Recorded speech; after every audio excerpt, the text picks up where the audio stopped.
Entering the Mayo Experience. That Mayo Experience. That Mayo Experience. That Mayo Experience. Experience. Welcome to the Pat Mayo Experience, presented by DraftKings, the Week 7 weekend update, quick injury report, rankings adjustments to go along with the Rams backfield and what we're expecting there this week. Additionally, some props, some DFS ownership, maybe even some prize picks. But first, smash a like, sub to the channel. Even on the audio version, you can rate and review, or if you're just a video watcher, please go sub to that right now. Listen all the way to the end, too. That always helps. Even if you just fast forward the middle part, just go to the end, let it finish. That's always a good thing in the old podcast algorithm, so let's keep that one up. But the Survivor League is closing tomorrow at kickoff. It is free to play. There's $5,000 for first place to be split amongst the winners. There's one winner, it's $5,000. There's two winners, $2,500. You understand how this works. Division. Maybe you don't. I don't know. I would hope that you do watching the show and you're like trying to bet on football. But hey, either way, whatever you want to do with your money, good enough for me. This doesn't cost you any money. However, it's free. You make one pick a week. Once you use that team and they win, can't use them again. You lose, you're out. Simple stuff. It's down in the description right now, leaguesafe.com/PME, in order to get yourself in there. Injury report quickly for week number 7. Here's what we're looking at. You can always find the updated injury report in the Mayo Media Network newsletter. Roshan Johnson is out. Donta Foreman draws the start. David Montgomery is out. Jahmyr Gibbs is expected to play. Craig Reynolds additionally is questionable. He still could play. Everyone's saying a very big workload for Jahmyr Gibbs against Baltimore. See it before I believe it. Not going to lie to you. I wouldn't be going all in on Jahmyr Gibbs, just knowing with how they've used him so far this season. Maybe they are so much in a pinch that they don't want to use Divine Ozigbo to go along with Jahmyr Gibbs. But if Craig Reynolds is active for this game with his toe/hamstring injury, I would expect to see some Craig Reynolds, more than you think. Jeff Wilson back for the Dolphins. Kareem Hunt is questionable with a thigh injury. Shouldn't affect his performance if he is playing. However, Deion Jackson was elevated to the roster for Cleveland, meaning that there is some doubt that Hunt may not play. He did not practice Wednesday, limited, and just the rumors are kind of swirling. Everything is being kind of sucked up with the Deshaun Jackson news, but Kareem Hunt may not go in this one. Love Jerome Ford on DraftKings this week, by the way, regardless of whether, I like him way more if Hunt doesn't play, obviously. Even if Hunt plays, he's still playing over 50% of the snaps. Much was made about Hunt's touchdown last week. He played fewer than 35% of the running back snaps, and he's banged up. So expect a lot of Jerome Ford in this game. Christian McCaffrey, still don't know about Monday Night Football. It's looking like he might play, though. Ditto for Aaron Jones, but that is not confirmed as of yet. Zach Charbonnet might be out for, and that should say hamstring, not hamstring. Although, if that's how you want to start saying it, I'm kind of on board with that. Oh, well, there's Zach Charbonnet with his hamstring injury. But he might not play for the Seattle Seahawks, which would mean that DJ Wiki Dallas would probably have to go in that spot. It's just a lot of Ken Walker. Just play Ken Walker. Travis Homer for the Bears is questionable to play as he's returned to practice this week. He would play behind Donta Foreman if that's what it came down to. And then, of course, Ronnie Rivers and Kyron Williams both placed on injured reserve for the Rams. They re-signed Darrell Henderson, Myles Gaskin, elevated Royce Freeman. Zach Evans was the real hot pickup to start the week, but now we're into the situation where it might not be Zach Evans. It might be Darrell Henderson. It might be Royce Freeman. We'll go into what the projections say that you should do and maybe try to allocate stuff for them to see what the projections would tell you. If you could not play any of them, don't play any of them. Play Donta Foreman over all these guys. I saw my guy LQ, Laquan Jones, make that same point, and I completely agree. Just rather play Donta Foreman, if that's a choice that you have, than any of the 4 Rams running backs against a pretty good run defense in the Steelers. Keep that in mind. Wide receiver injuries, we have Mecole Hardman traded to Kansas City.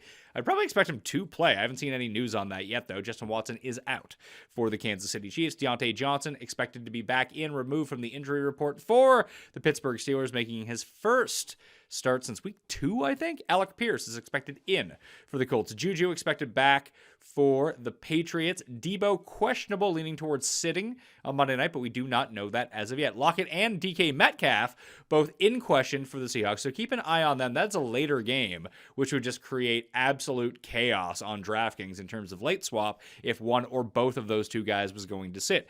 Quez Watkins, Demario Douglas, and those two are, I just didn't find any information on them. I guess no one cares about what they are up to. Quez Watkins plays on Sunday Night Football, and you weren't going to play Demario Douglas anyway. He would impact what is going on with Kendrick Bourne. however, just running, and even Devontae Parker. Devontae Parker generally kills the Bills, and I think he's a pretty sneaky play this week, to be perfectly honest with you. Kylan Granson out for the Colts. Greg Dulcich out for the Broncos. Dalton Kincaid expected back for the Bills, and Hunter Henry is questionable. He's a game-time decision against them Bills with an ankle injury and a quarterback. Mayfield is playing. Deshaun Watson is expected to play. Kyler Murray might return next week, so not this week, but next week. We'll see about that. Keep his status on Ryan Tannehill. He's on bye. Anthony Richardson underwent shoulder surgery. He's out for the season. Garoppolo is out. Brian Hoyer is starting. Justin Fields is out with his thumb injury. And while it's not official, it doesn't appear as if Daniel Jones is going to play this week against the Commanders, which means we get another week of Tyrod Taylor. Let's jump to those running back rankings so you can see where I have all of those Rams running backs. It's much ado about nothing. It's all the regular people that you are going to play. Jerome Ford I have up at number 14. I have Elijah Mitchell at number 15, who I expect to have the greater share of the pie in San Francisco should McCaffrey sit out. If McCaffrey does come back, obviously you're playing McCaffrey, so you have to play that one by ear with your season-long fantasy lineups for the DraftKings Showdown purposes. Tune in Monday afternoon on Mayo Media Network. Tambo and crew at Chip and Nation will talk you through all of the Showdown permutations when you're doing your lineups. Tambo and crew will also be live on Mayo Media Network 9:45 a.m. Sunday morning. If you have questions, you can ask them to them this week. Other than that, I have Jahmyr Gibbs at number 17. Like I said, I still have Craig Reynolds in the rankings. I have him at number 30. I think that's going to be closer than you might think when it comes down to it. Jordan Mason would fall off the face of the earth for San Francisco should McCaffrey return, at least in my opinion. I think that's what's going to happen, just because Elijah Mitchell was returning from an injury last week. He wasn't completely full go, hence why you saw more of Jordan Mason in that matchup. Now we start scrolling down. Where is the first one we can find? There's Darrell Henderson. I have him at number 34 this week. Don't have high hopes for Darrell Henderson at all this week. But I do have him the highest ranked of the Rams running backs. And that's kind of what I wanted to get to with all of this. You can see Royce Freeman and Zach Evans, 43 and 44. You're going to have to pick and choose if you're in a pinch like that. So I'll head over to runthesims.com. If you go to the DFS tools at the top. Oh, yeah, the props package, by the way. $13 a week, $39 a month, $165 for 365 days. Code Mayo gets you 10% off, by the way. We'll do some prop sniper stuff later. That's only prop tools, prize picks, underdog. I know a lot of people want that rather than all of the DFS sims, so we made a cheaper package for everything. But if we go to the Sim Runner, where we can take a look at the DFS slates for every single game, as you can see, you can kind of get them all right there. You get the main slate on DraftKings, other places. Not sure what these sites are, but apparently we run full sims and projections for them if you want to go get them. But I wanted to go to Pittsburgh versus the Rams and click on in on that game. As you can see, I've already gone in and messed around with everything. Coach Speak would tell me that Darrell Henderson is going to be the one who gets the plurality of work, not the majority of work, the plurality of work between all four of those running backs. That's kind of what Sean McVay has hinted at. It seemed like it was going to be all Zach Evans. I don't think that is necessarily going to be the case at this point. So when we take a look at everything that's going on, zoom in just a little bit more, I have upped Darrell Henderson to 35% of the share. He is not in the main slate DraftKings systems, by the way. This is for the Showdown slate. Only $200. He's a must play on that slate, just in case you're right. If you want to play Showdown, Pittsburgh versus Rams, random 4:00 on Sunday Showdown contest. Hey, we have products for that at runthesims.com. So I have Darrell Henderson at 35% of the market share of rushing, Royce Freeman 25%, Zach Evans down to 20%. That leaves 9% for Stafford, 6% for that bitch, Myles Gaskin. He's no Carol Baskin. He's Myles Gaskin. TD market share, it's almost similar. I just made it easy, 35, 25, 20. You can see this all on the screen if you're watching the video to you podcast listeners out there, or just have Run the Sims, and you can go through this all. Receiving share, I have 4% for Evans, 5% for Henderson, 1% for Freeman, 2% for Gaskin, and ditto. So I haven't run the Sims on this yet, so I should probably go to that. I'll turn Pro Mode off, because I don't need the simulations on contest simulations. I just need what the projections are going to be for these four to see if any of them actually project out well. Obviously, Henderson, based on these numbers, is going to project out the best. For Showdown purposes, because of his price, he appears optimally the 5th most overall. But that's not what we're concerned about. We're concerned about our lineups, right? So you can see if we just go to running back, so Jaylen Warren and Najee Harris both project more than all four of them. Darrell Henderson would be next at 9.2. So 9.2. Let's keep that number in mind. Those are the fantasy points that he projects for, full point PPR on DraftKings. So that's 6.3 for Zach Evans, 4.7 for Royce Freeman. I do have a hunch that, 8.5 rushing attempts, so 9 rushing attempts for Henderson, 5 for Evans, 6 for Royce Freeman. I could just see the Rams not running at all and just passing 48 million times in this game. You have two awesome receivers. Stafford, if he can stay upright. We'll see if he can stay upright with his offensive line. However, that just seems like a pretty good spot for him to keep everything going. So now let's go back to the sim runner. So we said 9.2 fantasy points for Darrell Henderson. I showed you where he ranked in my rankings. So we'll do the Sunday-Monday slate, which is the rest of the remaining games. Now, he is not on this slate on DraftKings because he was added too late into the system, but we can keep that in mind. We can just have all of the games up here right now. As you can see them all here at the top, I'll just run the sims on those. And what we can do is take a look at where that 9.2. Kenneth Walker is going to smash this week, by the way. Everyone loves Kenneth Walker. I'm not alone on that. He's going to be good. So if we just take a look at running backs overall, we see 9.2 points. So we see Kenneth Walker, highest projected at 23 points. Then you have Josh Jacobs, number 2, at 21 points. McCaffrey, if he's in, would be 19 points. DeAndre Swift, Austin Eckler. Good game for Swift. So we have to go down to 9.2 points. So 9.2 is exactly the same as what Jaleel McLaughlin is projected for this week. So that's sort of the range where he's at right now. If we assume that he is the lead, which we don't know. So like best case scenario, he would have all of the work, but if we're giving him like average work here, he's in the same vein as Latavius Murray on Buffalo with no Damian Harris in. Tyler Algier, he projects slightly ahead of. Keontae Ingram, who kind of reeks. Let's see. Ezekiel Elliott. He ranks higher than Ezekiel Elliott. Craig Reynolds is better than him in terms of your average distribution. Either way, there's Darrell Henderson, sorry, 9.8, because I put him in that way. Craig Reynolds at 9.6 is just behind the 9.8. A.J. Dillon is just ahead of him. Now, obviously, if Aaron Jones can't go, A.J. Dillon project a little bit better. But that's the range of player that he's in right now. So it's not great. It's not the worst. Like you could be forced to play, Keyshawn Vaughn. Like Zach Evans is down there in that range. So none of them are studly plays. They're all outside the top 24 plays at running back this week, even the best case scenario. Look at that Jerome Ford projection. That's pretty nice. 15.5 points. Let's go. Jerome Ford in a pretty good matchup here. Like that a lot. Jahmyr Gibbs projects out great, too. Full fade on him on DraftKings is yet going to be fun. Quarterback rankings, nothing really changed at wide receiver, so we'll just jump directly to these ones. Bump that up a bit there. Jalen Hurts, Justin Herbert. You can see Tua at number 4. Sam Howell, I have at number 7. Jordan Love, I have at number 8. I really like those two, especially DraftKings-wise, as streamers this week in their plus matchups.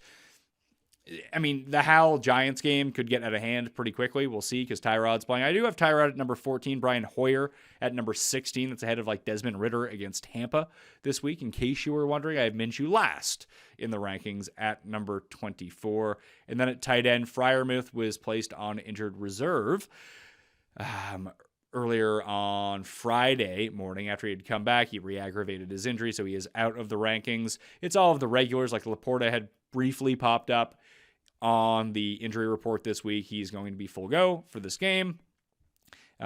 Kyle Pitts at 8, Logan Thomas at 9, Michael Mayer, Jonnu Smith, Luke Musgrave at number 12. That's the back end of the tight end ones this week. If you play in a 14-team league, I should have taken Taysom Hill out. He probably should have been ranked higher. I had him at number 13 this week, and he scored a touchdown and had a bunch of catches. So maybe he's actually a lot better than that. So Cole Kmet and David Njoku would actually be down where we're looking right now in terms of the tight end rankings. Let's jump over to runthesims.com. This is the classic slate optimizer for DraftKings to take a look at some ownership right now.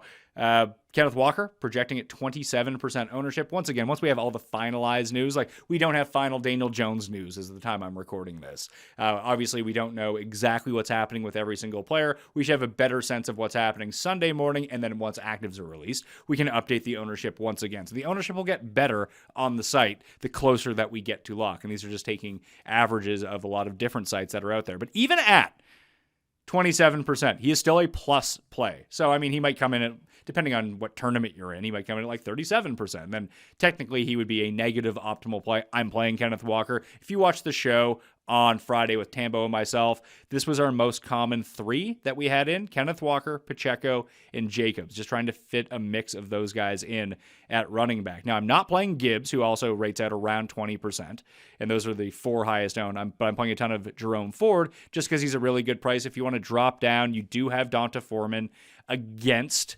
the Vegas Raiders. He's only coming in at 12%. He's $4,800. If you're looking for like other cheapies based on points per dollar, if we just went completely off that, Walker's the best, Ford is second, Jacobs is third in points per dollar, regardless of salary. If you're looking for some sort of pivot play here, I guess technically Kareem Hunt, if he plays, wouldn't be bad. Ramondre Stevenson is coming in at like 7% ownership. His points per dollar isn't so bad, but other than that, it's really tough out there. I guess Jonathan Taylor, if you really like a guy who's in a bad end of a split situation against like the worst matchup possible, then boom, roll some Jonathan Taylor through your lineups. I can't see myself doing that this week. So I just, go chalk at running back, go different elsewhere. That's usually the best way to go about it. Now, who else is coming in at pretty high rates? Geno projects to be the highest owned with Patrick Mahomes. There's a chance that Geno doesn't have his top 2 receivers, by the way.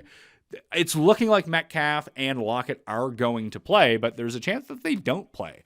Then he probably wouldn't be the greatest here. But it's funny that if you really just wanted to try to capitalize on the points that the Seahawks are going to score, you could go with Geno and Walker. That would be a way to get rid of super high ownership on both of those guys. Not the most recommended play, especially in a large field, but in smaller field, not crazy. Other than that, it's Geno, Mahomes, then you're looking at Love, Lamar, and then Russell Wilson currently as your top 5. I think Stafford's tough because we tried to build out some Stafford mega stacks on the show, and Stafford with Kupp and Nakua is just so expensive. It leaves you with a really crappy roster after that.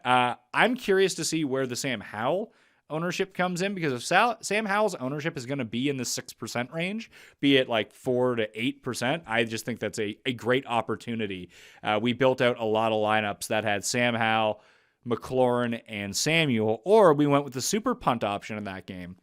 And there's a few different ways that you can play it. You can go with Howell, Samuel, and Thomas. I mean, Samuel's 4,000, Thomas is 3,500, and Sam Howell's 5,500. Now, if you run it back with Wendell or Slayton, that's a possibility. Or you can just pay up and go with Barkley in that game and hope he smashes. But if you do go with Wendell or Slayton, they're $3,800 and $3,700. Basically, you build the super team around them. So you have this low, and this is exactly what I was talking about. So you have this low-owned stack of Howell, filling up your tight end spot with a non-chalk tight end, and with Curtis Samuel, who's not going to be very highly owned, and then Wendell, who might be, I have no idea if Wendell is going to be owned or not. Let's see here.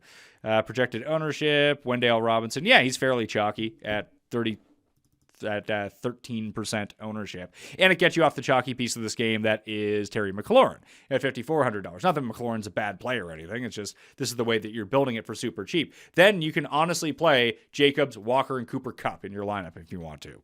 And that's a very unique way to jam all those guys into the same lineup and get away with it. I've done that a few times.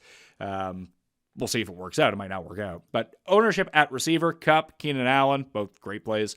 Zay Flowers is getting up there. Josh Palmer is getting up there, which I just did not expect whatsoever. Christian Watson's another good one, and that's a direct correlation piece with Jordan Love. I think the most common stack for that game will be Love and Watson by himself, and then you might add in Musgrave because he's so cheap. If you really want to get unique, you take Watson out, or you take Musgrave out, and you put in Romeo Doubs into those lineups and see what happens after that.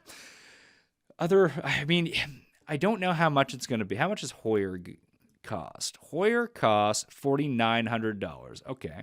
No one's playing Justin Herbert either. You can do that pretty easily. You can go Herbert with Keenan Allen and Pacheco, or even Jerick McKinnon if you wanted to. It's actually a decent Jerick McKinnon receiving spot. Or you can just do the obvious thing and putting Kelsey into that game. Or you could replace Allen with Eckler if you wanted to, but just get you exposure to the other side of that game. It's the highest total of the week. Everyone's using Mahomes. That if you just use Herbert, and you can use Kelsey, because Kelsey's probably going to be great in that game. Or if you use Pacheco, hopefully it's a rushing touchdown game. You've then leveraged off of the Mahomes and Kansas City stacks into Mahomes not doing anything in that game, through the air at least, and Pacheco doing a ton. You just hope that Pacheco doesn't catch a bunch of touchdowns. Then all of a sudden you'd be good to go. At 17% Kelsey, Musgrave in that game again, 13% ownership, Mark Andrews 10%, Ertz and Njoku. If we just go points per dollar, if you're looking for cheap ones, Musgrave, Trey McBride at $2,600. You better believe I have if you're playing a Geno stack, there's your tight end. And just punt tight end off and just try to jam in whoever else that you need to go to. So those are the two best points per dollar plays. Logan Thomas is down there. Logan Thomas, listen, I won a King of the Beach seat last week with Logan Thomas in a lineup. Those are some of the benefits of playing in a tournament that only has 100 people in it, that you can get some things wrong. I got Logan Thomas wrong. I don't think it's the end of the world for Logan Thomas at the same time. I think he projects out okay. I think that he catches a touchdown. He has tons of upside. And he's only $3,500. I like him more than Dawson Knox. I like him more than Trade McBride, but that is a $900 difference that could really come into play. Musgrave is good. Musgrave's a better play. Musgrave's a better player than Logan Thomas at this point. At least we think that he is, especially with the share of targets that he's potentially going to receive in this Green Bay offense in a really nice matchup. But there's no real difference between him and Logan Thomas. Yes, Logan Thomas is $200 more, but Musgrave's going to be 3 times as owned as Logan Thomas. Okay, I can not understand. I understand why that's the case, but if that's going to be the case, I'd rather play Logan Thomas. Look at their optimal rates. Luke Musgrave appears in the optimal lineup 5.6% of the time. Logan Thomas appears in the optimal lineup 5% of the time. That's pretty easy stuff when you go down to it. You see the optimal leverage is around even. For Logan Thomas, it's -7%. He's the biggest negative play that you can have at tight end. And that doesn't mean he's a bad play, mind you, because you can see in the optimal rate, like when we talk about best plays, the best plays per optimal rate are Kelsey, Andrews, Njoku, Knox, Cole Kmet, Musgrave. He's number 6. Logan Thomas is number 7.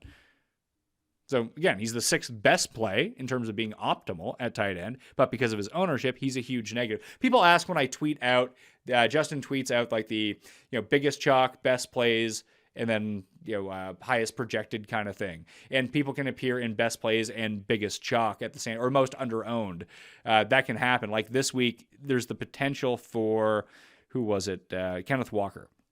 So we take a look at Kenneth Walker and we take a look at optimal leverage. Kenneth Walker still has the most optimal leverage of any running back on the slate at 4%. So and it all depends on what your projected ownership is. If you think that he's going to be higher than 31%, then he become a negative leverage. But the whole the conceit being that he is the chalkiest running back, he is the best play, and he also is the most underowned because he's not being owned enough for his optimal leverage because he has that difference of 4.1%. That's what that means if anyone ever wanted to know that.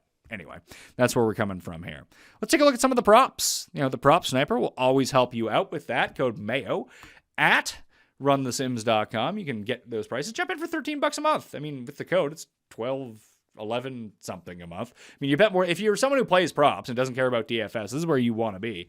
Patrick Mahomes over. I just filtered this by rushing yards per team. Patrick Mahomes, rushing yards. The Sims love that bet this week. It is the highest rated of all of the rushing bets on the board. The median is 53 rushing yards. The projection is 41 rushing yards. The line is 25 rushing yards. Now, he had 0 against Minnesota, which is a weird outlier. However, he has had over this number of 25.5 in every other game this season. So 5 of 6 games. Good pass rush. I think it makes a lot of sense logically. They just gave up a bunch of yards to Dak Prescott. It is the highest rated of it. So I'm going to play that one as a solo. You can find out what book works the best for you on that front in terms of the VIG. So the score that you see up here on the screen is actually based on the VIG and the line. So the line is 25.5 at most places, but the odds differ from anywhere from -114, which is the best in terms of VIG that we're seeing right now, down to -122 at FanDuel. Of course, FanDuel would have the worst odds. Where you should be playing is DraftKings Sportsbook, not FanDuel, who's giving you the worst Patrick Mahomes odds, thus giving you the worst score possible, because you have to pay the most VIG on that number. Although it is 24.5, still doesn't matter because the projection is so high. Either way, you can just do it easier with the -114, -115, wherever you see it, over 25.5 rushing yards in that game. It's funny because the quarterbacks they really like. Like I played this Tua. This is the only prize pick I got wrong last week was the Tua over. He just didn't. He had a rush for a knee, I think. But this game proves to be a bit more competitive. We got 2.5 yards. That's one rush, realistically, on Sunday Night Football for Tua. And you can hinge everything that you have coming down to that one game. The median is 8. I think he's 3 for 6. Either like he smashes the number and it's not a contest, or it's 0 rushing yards. That's what you're going to get in some matchups when you have quarterbacks, especially quarterbacks that aren't prolific runners like Tua. But you also see that Jalen Hurts, over 44.5 rushing yards, projects to be a winner around 74% of the time. That Tua number comes in around 75% of the time, same with the Mahomes one. So 3 and 4. Like this is the way you have to think of it. 3 or 4 times they're going to hit the over according to the simulations. So the way that we can do, it's not going to work as a same game parlay, but there are some sites that let you parlay together all of these rushing yards. And it could be prize picks if you really wanted to go to it. We can try to throw that together. Rushing yards, just go Mahomes over. We go Hurts over 45. And where's old Tua? Tua over 3.5. We also have the prize picks tool, by the way, if you want to go into it. It's also covered underneath the package that we have, the props only package. You can see the betting tools that we have at the top. You have the prop sniper. That was the first one I was on, the prize picks tool, and the underdog tool. The underdog tool looks a lot like this. So let's go with Patrick Mahomes and Jalen Hurts. And where was Tua? Tua's in there as well. So we can see up in the upper right-hand corner here, it will actually give you the EV calculator on prize picks. So $100 on the 3 legs. This wins at a 38.5% clip.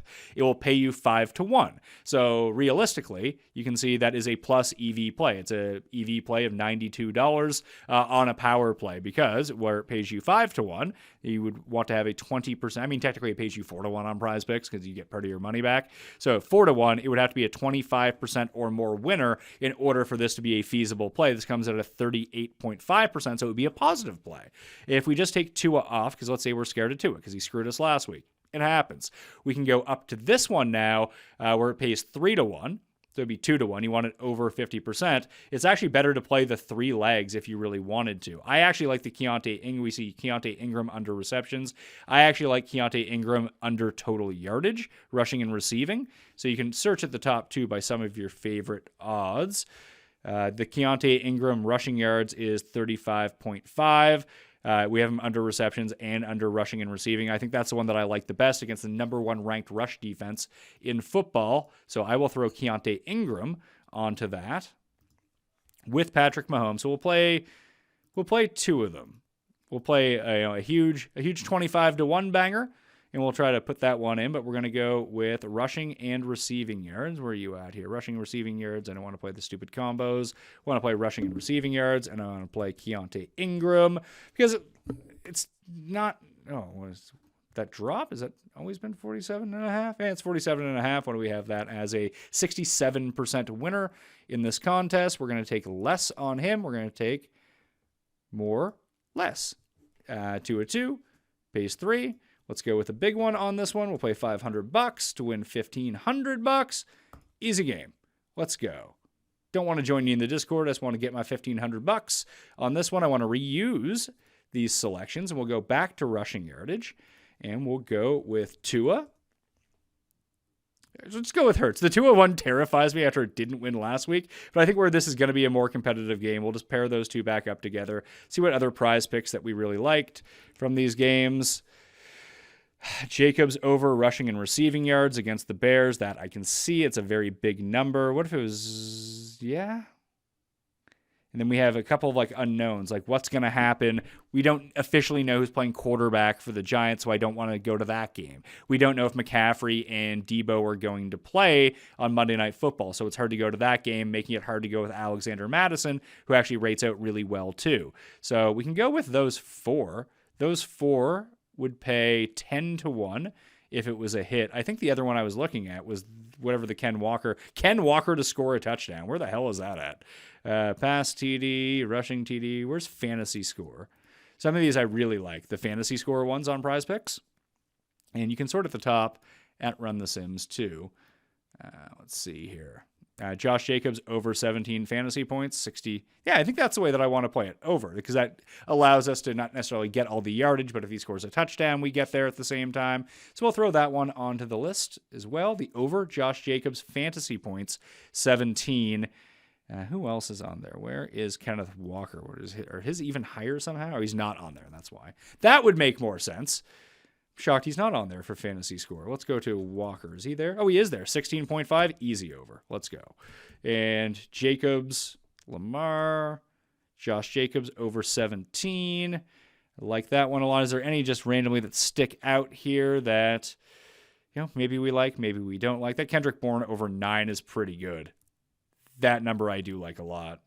And if you play just different iterations of these ones, you can go with that. But other than that, I think that one's actually kind of my favorite right now. So we'll go with more on Josh Jacobs, more, pray for no injuries. So now we got, let's see here, 6 correct pays, 25 to 1, 2 correct pays, 5 to 1. We'll go with, 150? Yeah, we'll go with 175. 175 pays 4,375 if all 6 of those hit. Mahomes, more rushing yards. Ingram, under rushing yardage. Tua, over 3.5 rushing yards, along with Jalen Hurts and Sunday Night Football. Then you have Jacobs and Kenneth Walker, both over fantasy score in this game. What the hell was Kupp's number? Could I get rid of Tua for Kupp's? Let's see, 19.5 fantasy points for Cooper Kupp without a bonus. He has 7 catches for 100 yards. That's 17, even if he doesn't find the end zone. It becomes a little bit tougher. Still a pretty good number, though. Let's place this entry. Boom. See if we can win some money on Prize Picks this week. Submitted our entry to win over $4,000. I mean, if we win the $4,000 one, we win the $1,500 one, and we're in pretty good shape. Back to the prop sniper for a moment. I don't really see much in terms of a same game parlay. Maybe I'll tweet one out a little bit later on if I can find a game that I really like, and it might come down to the Washington game. We can take a look at that Washington game for a second. Maybe we can play a fun one. We did not hit the Jacksonville one from last week. That was the first loss on the same game parlay that we had on the show. But that's okay.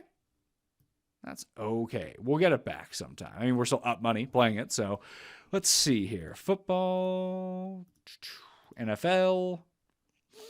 Want to take it is that game that I think I'm the most intrigued by, is this Giants and Commanders game. You can always do the Jalen Hyatt ladder receiving yards, over 50 receiving yards, under 1.5 catches. Hopefully he catches the bomb that goes his way. You can do that too for Jameson Williams. Is that Marvin Jones isn't playing in that game, so Williams might get a few extra reps, which might mean he actually gets more catches. But if you just do the same game parlay and try to rig the algorithm a little bit, you go to receiving props, see his over under 16.5. That's not really what we're looking for in this. Although if I was to play that, I play the over with under receiving. You want to play the big play. We saw him with the big play. We want to play under 1.5 catches for Jameson Williams. And then we want to play Jameson Williams alt receiving yards if we can find them. Whereas Jameson receiving yards, yeah, they're not giving us the ladder on his receiving yards, unfortunately. If there's a place where you can find that, you basically do, because if you go with the under, and let's say you take the over, it's plus 650. I mean, that's not bad. You just hopefully the one catch that he has is the deep one. So you can play this for plus 650, or you could say like under 1.5 catches for Jameson Williams, over 40 receiving yards, or whatever like longest catch is. Is that on here? No, they don't allow that in the same game parlay. Either way, if you go over 40 yards, that'll all of a sudden pay like 35 to 1 or something crazy. Basically, the whole bet is this guy is barely on the field. The only time he's on the field is to catch bombs, and they're going to throw it deep to him 3 times a game. You hope he catches 1, and that's it. And all of a sudden, you're cashing in bigly. Like that would have hit last week. He had the 1 catch for 50 yards. That was it. We'll go back and see if that works itself out in this Washington game as well. I do have a lot of interest in this game. I do worry that this total is so low. There could be bad weather. It just feels like they might take all my, like, basically like when you're running hot on one of these things and the dealer just comes and sweeps the table. Someone rolls a 7 and you're just absolutely screwed because it's not like you've been on the don't pass line. And so you got heartache going on. You've covered the middle of the table and like, boom, there's 11. See you later. That was never fun. It's why I don't play craps anymore. It's just too devastating when they sweep the table on you. Same game parlay. We'll try this one out. And these are the ones that I like from this game. Rushing props, Sam Howell over was one that I liked, 15.5. All right, let's go on to that. You can even play the addition to the alternative one if you really wanted to. I think that's all I really like from that side of things. Receiving props, you can go with Curtis Samuel over 34.5. I like that one. Where else? Where is Jalen Hyatt receiving yards? Yeah, you go. That's another one. You can go over under if you just want to play those ones by themselves. Does he have alternative receiving yards? He doesn't. Over 23.5 Barkley receiving yards. I think I'd probably rather go with receptions for him. Where's Wendell receiving yards? All right. Wendell receptions. Alternative receiving yards. Just give me receptions. No, they're all down here. Probably should have looked down there first. Over 4.5 for Wendell. There it is. Just do that. That would be like my same game parlay right now. Sam Howell over 15.5 rushing yards against the Giants. Curtis Samuel over 34.5 receiving yards. Wendell Robinson over 4.5 receptions. What were Curtis Samuel receptions? Over 3.5? You probably chuck that one in too to make it a little bit juicier. And if we want to juice it up, this is how we do it. The 6-1 will be the official one. The Wendell receptions, Curtis Samuel receiving yards, Sam Howell rushing yards, 6-1 will be that one. And we'll go over Saquon receptions, and we'll go Logan Thomas receptions. What's Logan Thomas receiving yards in this game? Where are you at, sir? Don't see it. So we'll just go over 3.5 receptions because we like him. That's a stack that we played anyway. It pays 45-1. It's not bad. So if you want to kind of juice it up at lower levels, that's where you can be looking at this week on DraftKings Sportsbook.com. Hopefully those prize picks come through. I'd like to win like $6,000. That'd be nice. That would be nice. Hopefully you guys can win too. Code DOP at Prize Picks, by the way. For Dogger Pass Podcast, our MMA show. They have the code there that will give you a match deposit of up to $100, meaning you deposit 100, you get 100, so you get $200. It's not bad. If I was a first-time depositor, that's what I would do. So use code DOP. You can find that link down in the description right now as well. Playing that Survivor League, that is completely free. You can win $5,000. We might win more than that on Prize Picks this week, but that's okay. You only have to make one pick a week. It takes less than 30 seconds to sign up, and it takes less than 10 seconds to make a pick every single week. That link is down in the description right now as well. Good luck in Week 7. Sub to the newsletter. A new one is coming out on Saturday evening or Sunday morning once I have more injury information, and then all the rankings will be updated down in the description as well. RunTheSims.com, code Mayo to get yourself the 10% discount on any of the packages. Smash like, sub to the channel, all right? I'm Pat Mayo. We'll see you next time.